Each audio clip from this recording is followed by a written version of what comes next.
Welcome to Hannity. I'm Jeanine Pirro in for Sean. There's a lot of breaking news tonight. Special counsel Robert Mueller's team is once again under fire, this time for how it obtained emails from the Trump transition team, which is raising serious legal questions. A lawyer for the Trump transition team is saying the documents were acquired improperly, while Mueller's investigators are claiming they did nothing wrong.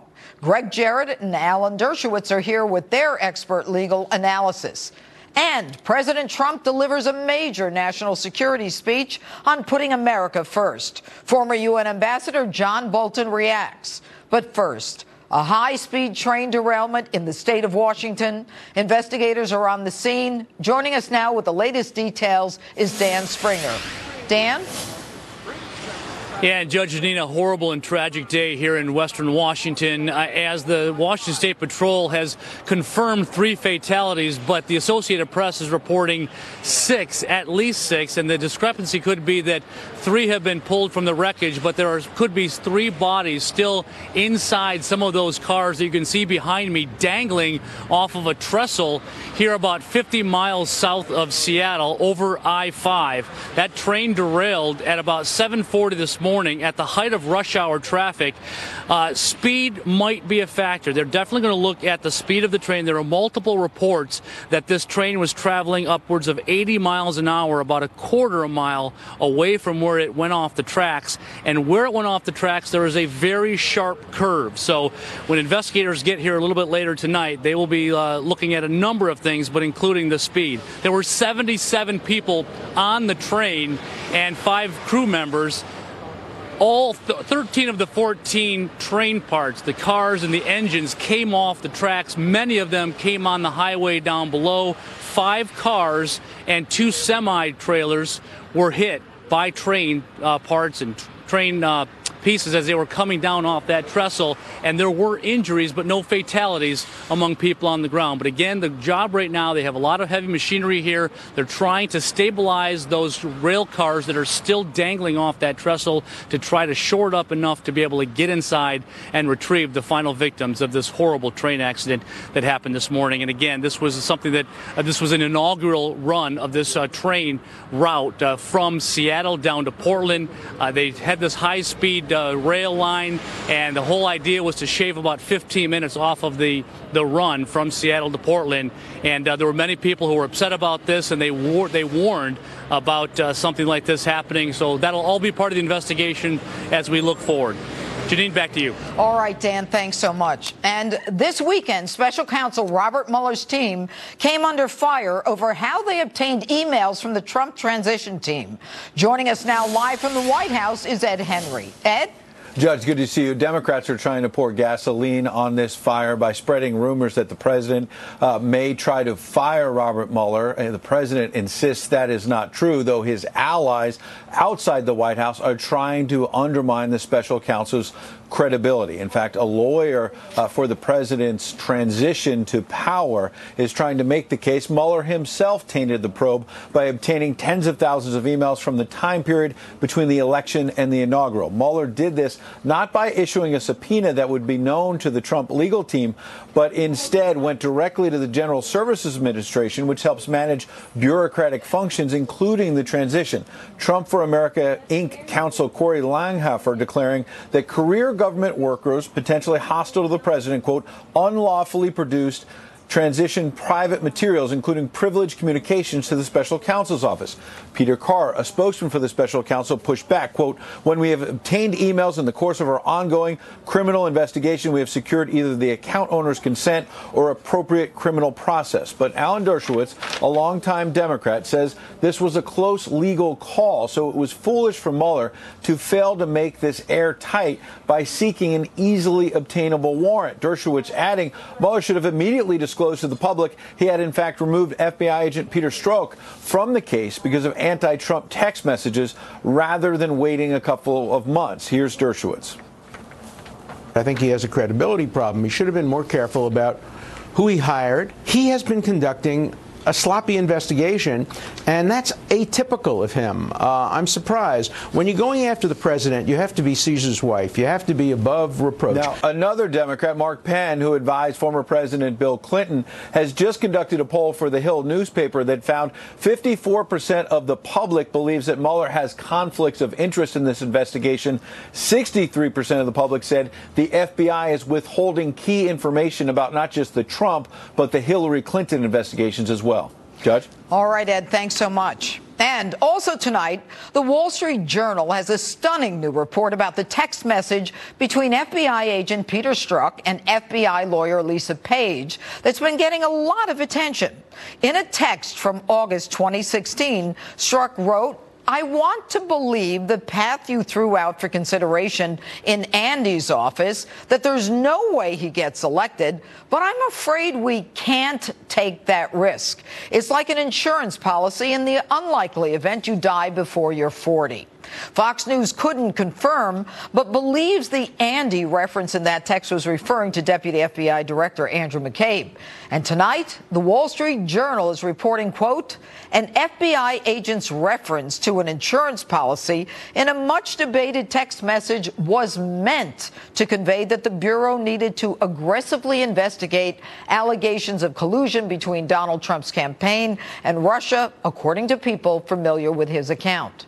And joining us now with reaction is Fox News contributor, former Congressman Jason Chaffetz, Fox News contributor and former Clinton pollster Doug Schoen, and Fox News legal analyst Greg Jarrett. All right, Greg, I'm going to start with you first because, you know, Mueller's getting these records from the presidential transition team. I'm not sure that everybody understands, you know, how wrong this is, and you're going to tell us the legal aspect. But this is not government property. No.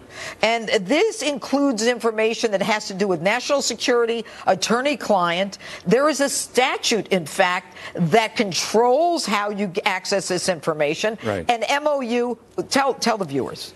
For several reasons, these are private documents. First and foremost, the transition team is organized as a private nonprofit. And the chief records officer of the United States sent a letter to the GSA and all other agencies saying, remember, these are private documents. They're non-government employees, therefore non-government property. And he sent that right before the transition team, or as soon as they got in, to remind everyone, hey, the rules still apply, everyone. So that means legally that Mueller just can't walk into the GSA and hand over these records from a custodian because the GSA doesn't own the records. The Trump transition team does, and they're private. He has to get either a warrant from a judge or a subpoena for a grand jury. He got neither one of them. Even the GSA admits they handed it over just based on a letter. Now, under the law, that's excluded as evidence under the exclusionary rule, which you know. And if they also receive privileged documents, which the transition team lawyer argues, those lawyers, including Mueller, can be disqualified and removed from the case. Before we get to removing Mueller, any information, it's kind of like fruit of the poisonous tree. It is exactly with the Strzok dossier and Strzok being the affiant and that being used to get a FISA warrant, the allegations, of course, that Strzok was the affiant. But what you have here is if indeed there was review of these documents and West Wingers were interrogated or interviewed with respect to information from this, nothing can be used. So that the evidence itself is inadmissible. If they questioned Flynn with those documents, Flynn's lawyer should go into court and withdraw the plea and have the charges dismissed because it is fruit of the poisonous tree exclusionary rule. Okay.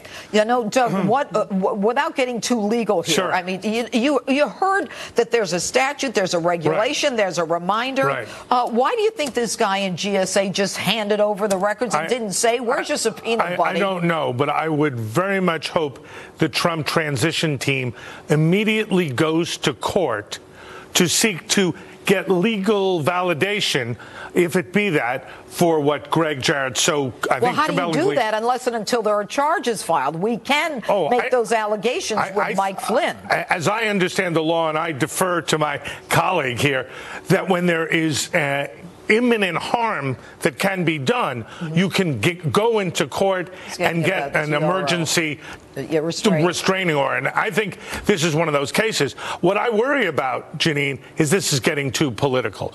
If Robert Mueller is removed, we will have a constitutional crisis in this country. Well, the president's not going to remove him. And some Democratic congressman was, oh, yeah, the rumor in Washington is he's going because of this. She's wrong. But what Robert Mueller needs to do is appoint an ethics advisor so that he has somebody. Too late. No, it isn't too late. Jason, is it too late? It isn't too late. Is it too late? It's not too late. Doug says no. What do you think, No, that's ridiculous. Oh. That is absolutely ridiculous that they need. This is the very top echelon of FBI agents and Department of Justice personnel, and you're telling me they don't know what the ethics of it are? That they shouldn't be in charge of this investigation. It's just, the fix was in at the beginning.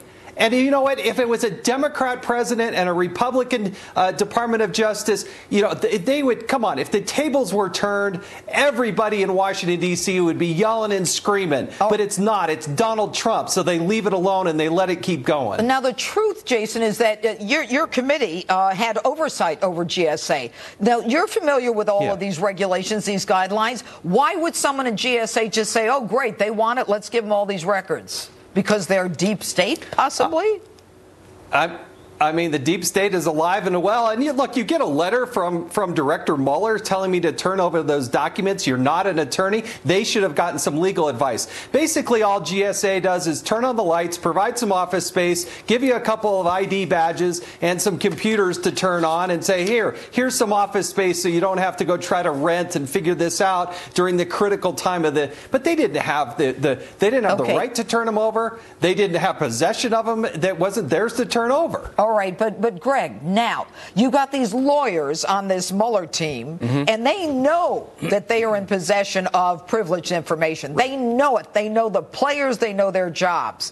So shouldn't those lawyers be brought up before some grievance committee because they didn't notify the person? Look, we've got this stuff that is privileged. You have a right to at least argue that we don't have it. Every lawyer at DOJ knows that when you get a huge cache of documents, you have to set up what's called a taint team to make sure, third-party team, to go through the documents, segregate the privileged material from the legitimate material, and make sure that the lawyers on the case don't ever see those privileged documents. And now, according to the transition team lawyer, the folks at the special counsel's office admitted last Friday in a phone conversation, we didn't set up the taint team. Well, they didn't. And the fact that they had the nerve to go around the law, around the regulations, around the requirements, Doug, it bothers me. It bothers me. And the reason why I recommend somebody like former Supreme Court Justice David Souter, unimpeachable, a Republican, is to get to the bottom of this so that we can go forward with as much confidence as possible. Look, this bothers me, too. I'm a Democrat. I'm not a Republican. But I want a fair, transparent investigation. And I'd also, as I've said here on this program, like Hillary Clinton investigated, too. We've got a lot to investigate, and we need to get as much credibility as we can in Mueller's investigation. But, Jason, at the end of all of this, isn't it about if the president, if you kind of riff or see how he's handling this, he's basically saying, I'm not going to fire him. And he's basically saying, there's nothing there. It was outrageous, but there was really nothing there. It seems that this really is winding down. And don't you think that the president now has some leverage on Mueller? Because he could bring them up on ethical charges without a doubt, to me. Well, some have suggested that there be a second special prosecutor. How's that first one working out? I wouldn't do a second one. I really do believe that it's time for Attorney General Sessions to go. I don't think he's up for the job. Every time I see him, he looks like he's some prisoner. And the whole reason we have a special prosecutor is because we have an Attorney General who can't do his job. And we have deep-seated systemic problems within the Department of Justice. We need a real leader there that's going to take control and root out the deep state and what they're doing, the tentacles that they have. And until that happens, I think this is going to continue on. I really do. But the sad part of it, Jason, is you've got Andrew McCabe, who should have been fired the day Christopher Wray came in, and that Christopher Wray hasn't done it makes me concerned about the new head of the FBI, Christopher Wray. And you've got Rosenstein with all of his conflicts. He's supervising Mueller, who's best friends with Comey, and I could go on and on. This is awful. And you know what? I'll give you 10 seconds, Greg. Wrap it up. Well, I agree that, and I've written many columns saying Jeff Sessions should resign. He's recused himself out of the job. The president clearly wants him to go. Jeff Sessions should do the right thing for the good of the country and good for the Justice Department to quit. Let somebody else come in who can actually do the job. Well, yeah, or who, has prosecutorial instincts. I would agree. We need a new attorney general. I'd like to get somebody nonpartisan in to strengthen the credibility of the justice system. Jeanine, whatever side you're on is very, very tainted. I agree with you. I mean, this is not supposed to be this way. Exactly. Politics in the FBI, Correct. the Department of Justice, 64% of Americans think that the FBI is withholding documents because they are. We're leading why? Because we are leading to a constitutional crisis where people do not have confidence in the basic institutions. You know what? It's more than a constitutional crisis. We're at the point where people are about to revolt because they don't have the right to run Washington this way. And that's my final thought. Not that you asked. Coming up, constitutional law professor Alan Dershowitz says Attorney General Jeff Sessions should unrecuse himself. That's interesting. In the Russia investigation. He joins us next. And later, President Trump unveils his America First national security strategy. Former UN Ambassador John Bolton will have reaction. Stay with us. Welcome back to Hannity. Joining us now with reaction to the latest controversy swirling around Robert Mueller's team is the author of the book Trumped Up: How Criminalization of Political Differences Endangers Democracy, Alan Dershowitz. All right. Good evening, Professor Dershowitz. It's good to have you here tonight. Now, you wrote a fascinating article saying that Trump doesn't need to fire Mueller. And you say that there are certain tactics that can be used that are almost better than actually firing him. Talk to us. Well, I learned about this from Red Auerbach, the great coach of the Boston Celtics, who told me one day when we were sitting at a Celtics game that whenever he used to scream at an official and yell at the official, he would always get the next call in his favor. Then I heard the same thing from a baseball player who said when he protested a ball or a strike, he would get the next call. I think that's the tactic that's being used here. You continuously attack Mueller. You bring up every possible issue, whether it be conflict of interest, hiring the wrong people, failing to get a warrant for the emails, using the dossier to get the national security warrant. And Mueller, who's so concerned about his integrity and his reputation, may very well be inclined to lean over backwards to show his fairness and to make a close call in favor of Trump rather than against Trump. So I suspect that's probably what's happening. They're playing the refs, as it's called in sports. Well, aside from the baseball analogies, I mean, you're an attorney. You understand that there are rules, there are guidelines. And we were talking about this in the other block. If you have possession of documents as a lawyer that is privileged, it contains privileged information, then you are ethically obligated to at least notify the person whose information you have. And Mueller's team knows all this. Are they playing by the rules, or are they just hurting themselves here? Well, they're claiming that they have these thousands of emails, and they haven't even gone through them yet to determine whether any of them are privileged. They're also taking the position that nothing is privileged because everybody was on notice that this was the possession of the government, the property of the government, not the property of individuals. But that violates core notions of civil liberties. People have reasonable expectations of privacy. Right. They don't expect that their emails to their lawyer or the emails to the future president of the United States, the president-elect, would be looked into without a subpoena or a search warrant. And it was so easy for Mueller to go and get a search warrant. You used to be a judge. You know, you just go to a judge, make any kind of plausible presentation, you get your search warrant. Why not do it? He's been conducting a very sloppy investigation. And when you're going after the president, you can't afford to be sloppy because you know that there are going to be people taking advantage of every mistake you make. And he's made too many. And Professor, when you talk about, the .gov and no expectation of privacy, this presidential transition team, there are statutes that apply to them in particular, regulations, memos of understanding. So I can get you have no expectation of privacy on certain servers.gov. But this is surrounded by particular legislation and regulations and memos of understanding. I mean, it's outrageous. No. I think it's outrageous. Of course. Okay. Well, let me tell you the hypocrisy. You have people on the other side making the following two arguments. Number Number one, they say that, of course, there can't be any privilege because he wasn't a government official. He wasn't the president yet, so there can't be executive privilege. On the other hand, they say they were public officials for purposes of being able to get the emails. You can't have it both ways. You have to pick a theory, and they're inconsistent.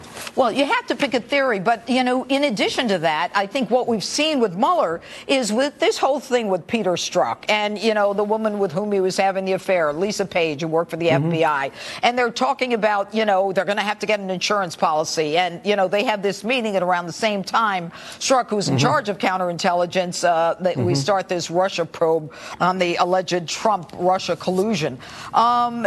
Mueller doesn't say anything about Strzok and the realization that he found out that there were all of this anti-Trump sentiment. I mean, it's venomous. It's horrible. But he did get rid of him. On the other hand, he kept that secret. He did it. No. He did it as soon as he found out about it, but he didn't tell the public until months later as a result of a lawsuit brought by a group of lawyers. So, look, I think Mueller is a decent and honorable man who cares deeply about his reputation, is trying to do the right thing. He made a terrible mistake. When you're going after the president who's a Republican, I know, who's a Republican, you take much more care in who you put on the investigative team. You make sure that it's Caesar's wife. Everybody has to be above reproach. He didn't pass the Caesar's wife test. Now he's being careless in obtaining evidence without warrants or subpoenas. Those play right into the hands of the Trump team, and there's just no good reason why a good lawyer should do that. Well, I would never allow somebody working for me to do anything like that. Nobody working for me would do it, but it's bullying. And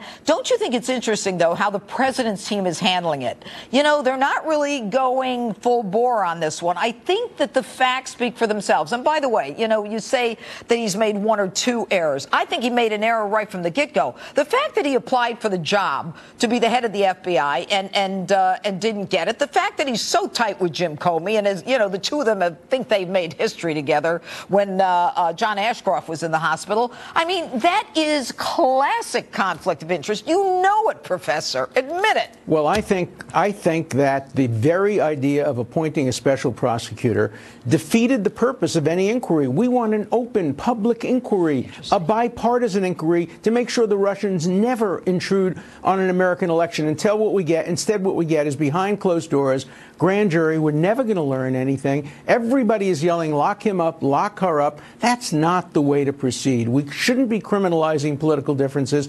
We should be gathering information from every side. This was a terrible election. It was an election filled with problems, and we ought to use it as a lesson to avoid problems like this in the future, and the special counsel is the worst way to do it. Am I hearing you say that even if in all of these open processes we find that the law is violated, we don't prosecute people?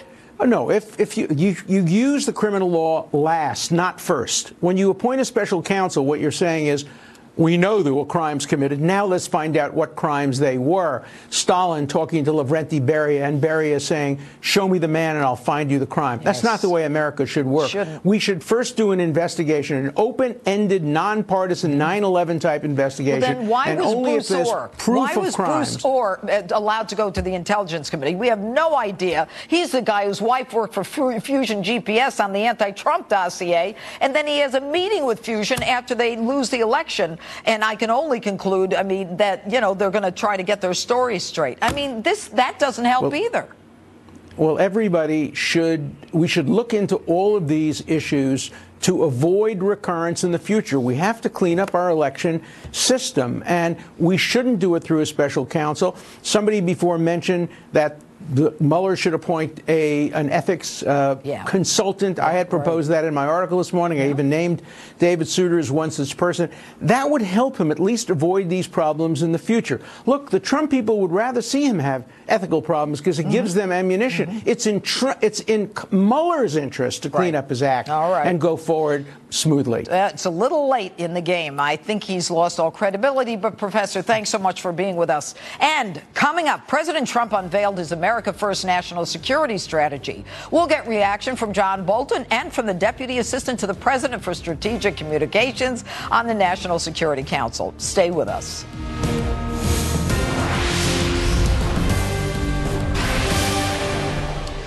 Welcome back to Hannity. Earlier today, President Trump laid out his national security strategy, where he promoted American strength. Take a look.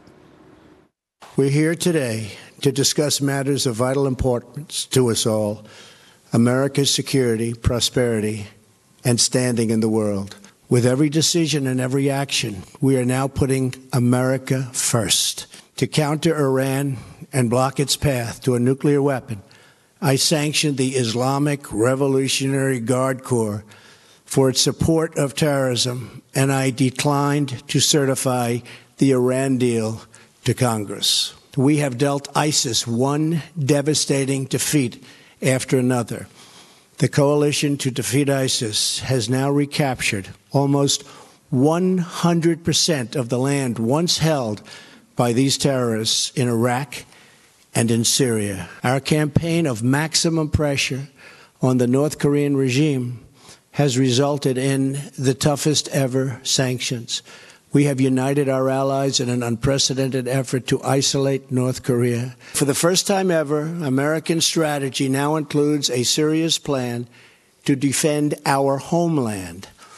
It calls for the construction of a wall on our southern border, ending chain migration and the horrible visa and lottery programs. In addition, our strategy calls for us to confront, discredit, and defeat radical Islamic terrorism and ideology, and to prevent it from spreading into the United States. America will lead again. We do not seek to impose our way of life on anyone, but we will champion the values without apology. Joining us now with reaction, Deputy Assistant to the President for Strategic Communications on the National Security Council, Michael Anton. Good evening, Michael. The president's speech was very consistent with everything that he's been saying since the campaign, except now it appears that he's at a point where he can talk about improved economic situation in this country with the stock market as well as the defeat of ISIS. It's almost as though it's a one-year report card where he succeeded. Certainly, the speech was in part a one-year report card. It's also a speech to roll out, introduce to the American people the strategy document. But that strategy document is informed, first and foremost, we began with his campaign speeches. We continued with his major foreign policy addresses of 2017, and of course all of his actions in 2017 to change the course of American foreign policy. So he wanted to both talk to the American people about the new strategy, or at least the new strategy document, because as I say, it's a strategy that's already been in operation for this year, and to give a report card, to say to them, this is what I've been doing, this is what we've accomplished, this is the path that we're taking going forward. And, you know, when the president talked about defeating ISIS and recapturing almost 100% of the territory that they had conquered, I mean, you would think that he would be getting some credit for that, especially given the fact that President Obama was like, you know, it's going to be a long time, it's going to take years. I mean, this president comes in, it's like bing, bang, boom, they're gone. He's getting some credit for it, but I agree with you, not nearly enough. And a lot of the reason why that campaign accelerated so quickly this year was a fundamental change in strategy, including loosening of various rules that had micromanaging decisions being made here at the White House, as opposed to devolve down to commanders in the field to make the decisions that they best saw fit. So we've seen a really rapid degradation of ISIS capabilities in the Middle East and almost the destruction of the physical caliphate. You notice he said nearly 100%. I said almost. We don't want to say we're all the way there yet, but certainly we're miles ahead of where we were when this administration came into office. And that's very important because while it'll be difficult to fully eradicate ISIS as a group, when they don't control territory, population centers and resources, their ability to project power and threaten us at home or at our installations overseas is reduced dramatically. All right. Michael Anton, thanks so much for being with us. And joining us now with more reaction to President Trump's national security strategy is Fox News contributor and former U.S. ambassador to the UN, John Bolton. All right. Good evening, Ambassador. I want to talk about the latest story that it appears that the Obama administration, in their effort to get this Iran deal passed, basically basically passed on Hezbollah and let them off the hook. And but they deliberately overlooked the drug trafficking and the smuggling operations, weapons trafficking, and it was across the board. Treasury Department, Justice Department, along with State Department. Whoa. Can you think of a good reason for that? Well, I think in Obama's mind, his administration would have done anything to secure the nuclear deal with Iran and would have taken no steps that in any way jeopardized that deal. And this treatment of Hezbollah, the things that were laid out in the article that Politico published about that you've just mentioned, unbelievable. Yeah, I think are perfectly believable when you look at what Obama was up to. Look, Hezbollah has been an Iranian-directed terrorist group. Even in its constituent parts before Hezbollah itself came together. The bombing of the Marine barracks in Lebanon, 1983 was an Iran-directed operation. Right. This is the A-team of international terrorism, and Obama appeased it because he didn't want to do anything that might offend the Ayatollahs in Tehran. And this is just a piece of the record. There is so much that Obama gave away to get that deal that when the full record is laid out, Americans will be appalled. You know, Politico that did the story, and there's a headline, the secret backstory of how Obama let Hezbollah off the hook in its determination to secure a nuclear deal. The Obama administration basically looked the other way. It had to have been clearly demoralizing, Ambassador, for people in the DEA. I mean, they put their lives at stake. They've got undercovers. They've got all kinds of information and assets out there that they are trying to protect. And the Obama administration is delaying or rejecting their efforts. And the worst part of it is that, 60,000 Americans die every year of drug overdoses. And, while these people are bringing in cocaine into the United States, the president of the United States is saying, oh, you just ignore it, let it pass. Yeah, as I say, whatever made the Iranian regime happy, Barack Obama was prepared to do. So this is, as you're pointing out very graphically, sacrificing key American interests in order to make the Iranians happier to come to this deal. There wasn't anything Obama wasn't prepared to give away, and he came very close to giving away the entire story. This deal was made in heaven for the Iranians. Obama was happy to solve it because fundamentally he didn't think that they were the problem. He thought once he could show that America didn't have a hostile intent, that the Ayatollahs would join the civilized world and everything would be happy. Since they signed the deal in the summer of 2015, that has not happened. His premises were wrong. His negotiation was bad. This deal is terrible, and I hope the next demonstration of the America First strategy we see is the president rejecting the deal in its entirety. Well, and that certainly is a possibility. But, it really is amazing, Ambassador, that Obama, President Obama, just laid back when it came to everything. I mean, I will never forget the prayer breakfast, that first national prayer breakfast, and I don't recall who had just had their head cut off. And, the president comes out and says, well, you Christians, it's, get off your high horses, really your turn. I mean, he laid back for everybody. But, there've got to be Americans out there whose kids died at about that time from overdoses, who have to be infuriated. And, we talk about blood on the president's hands. I mean, this is a lot. The nexus is a lot clearer here. But I want to talk about someone else now. And I'm going to ask that they put the sound on Clapper in his criticism of President Trump goes so far as to try to show how Vladimir Putin is using the president as an asset. Take a listen. I think this past weekend is illustrative of what a great case officer Vladimir Putin is. He knows how to handle an asset, and that's what he's doing with the president. You're saying that Russia is handling President Trump as an asset? That seems to be that's the appearance to me.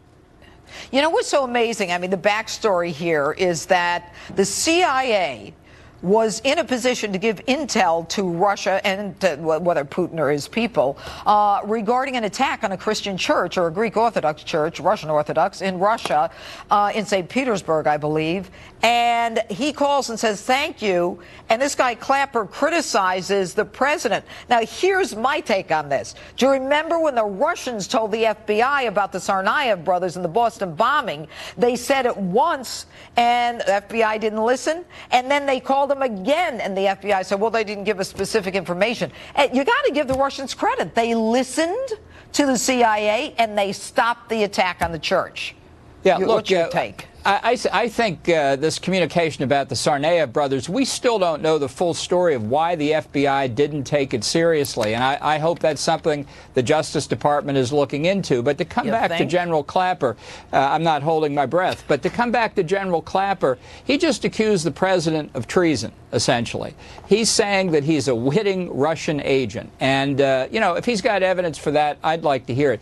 This paranoia really is causing enormous negative consequences for our democratic institutions. And to go back to your earlier discussion about the independent counsel, unless there's evidence of collusion, of which we have seen none so far, I really think there's got to be a way to draw this investigation on that score to an end, and really to narrow Mueller's the dimensions of Mueller's probe. It's a real danger of these independent counsels. Right. They're out of control. Right. They're not supervised. He in particular. It's and dangerous. Unethical at the same time. Anyway, Ambassador Bolton, thank you so much for being with us. Glad to be with you. All right, and coming up, more reaction to President Trump's major America First national security speech. Dan Bongino and Jessica Tarlov are next. Stay with us. We want strong alliances and partnerships based on cooperation and reciprocity. We will make new partnerships with those who share our goals and make common interests into a common cause. With this strategy, we are calling for a great reawakening of America, a resurgence of confidence, and a rebirth of patriotism, prosperity, and pride. And we are returning to the wisdom of our founders. Welcome back to Hannity. That was more of President Trump's national security speech from earlier today. Joining us now, former Secret Service agent Dan Bongino and Fox News contributor Jessica Tarlov. All right, Jessica, the president's speech today, as I said a couple minutes ago, it seemed almost like a year-end report card talking about his accomplishments when it came to the economy and ISIS. Right.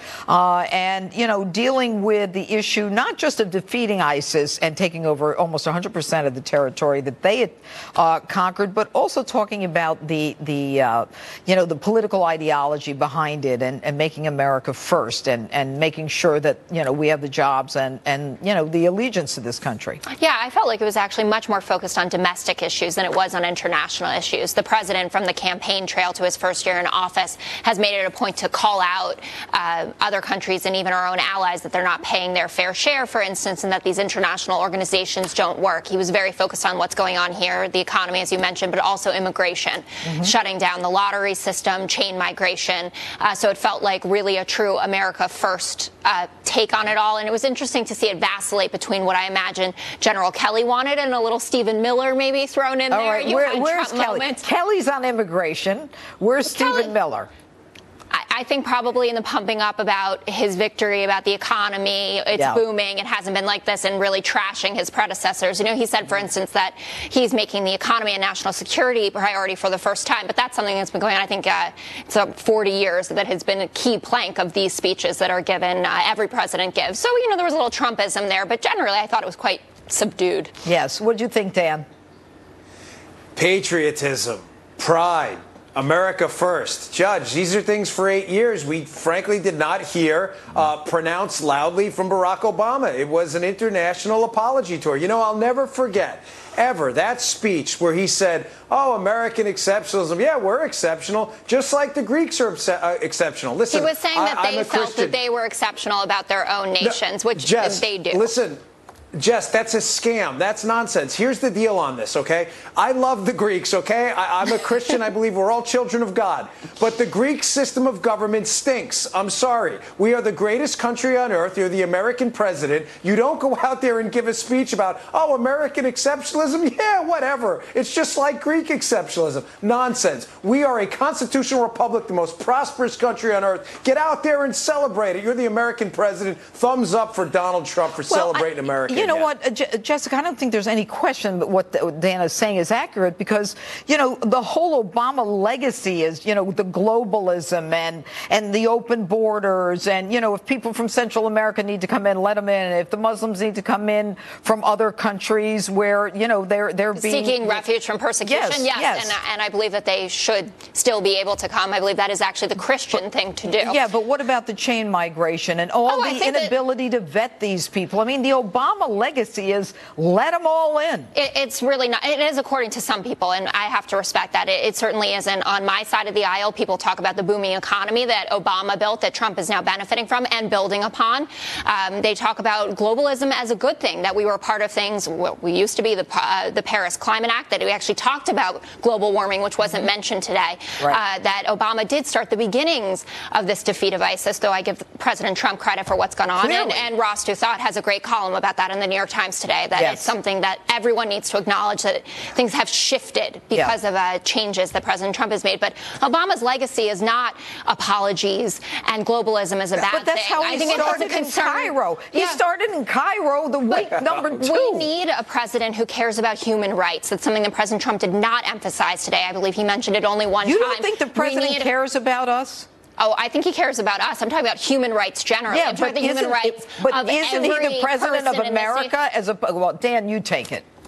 Go ahead, Jess, Dan. listen, I'm sorry, but you have to please stop apologizing for Obama. He apologized enough for America. You don't have to apologize for him, too. And I hear this line all the time from my liberal friends, which I consider you one. But this is nonsense. Oh, well, Barack Obama started the destruction of ISIS, and he started the economic recovery. You know what? That's a bunch of crap. Really? The guy was in office 8 years. 8 years. Okay. Trump's in office 6 months. No We're wiping out ISIS, and the to President Obama for turning the economy that he inherited That's not what I said. But he took 8 years to do what Trump's done in less than a year. They were the ones, 3% economic growth's impossible. I want to talk about a report that came out just a short while ago from the Washington Post.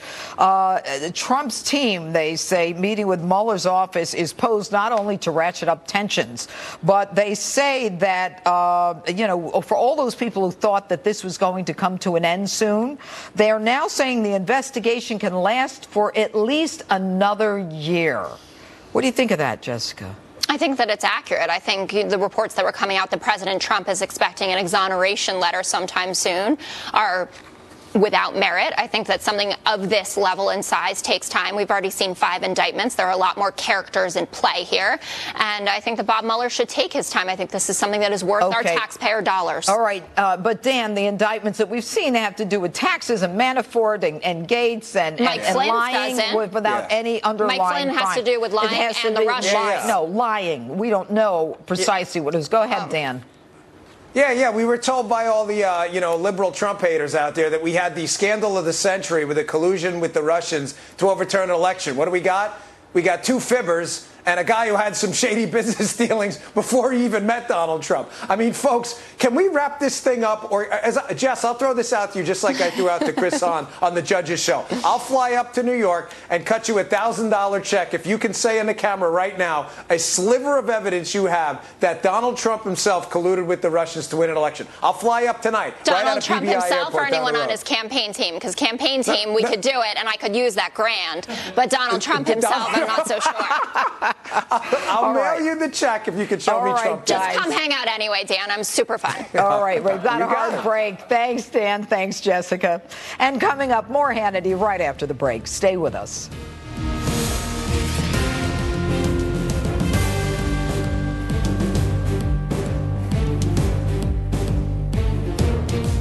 Welcome back to Hannity. Unfortunately, that's all the time we have left this evening. As always, thank you so much for being with us. And don't forget to set your DVR so you never miss an episode of Hannity. And don't forget to watch Justice every Saturday night at 9 p.m. Eastern. And you can follow me on Twitter at Judge Jeanine. I'll be back for Sean on Wednesday night, filling in for him. And we hope you'll join us then as well. Have a great night. Laura Ingraham is live now from Washington, D.C. Hello, Laura. Hey, Judge, great show tonight. Fantastic. Thanks. And I follow you on Twitter. I mean, come on, who doesn't follow you? Hey, it's Great my first handoff to you. Congratulations. Right. Thanks so much, Judge. All right. Great to see you. And everybody, welcome to the Ingraham Angle from Washington.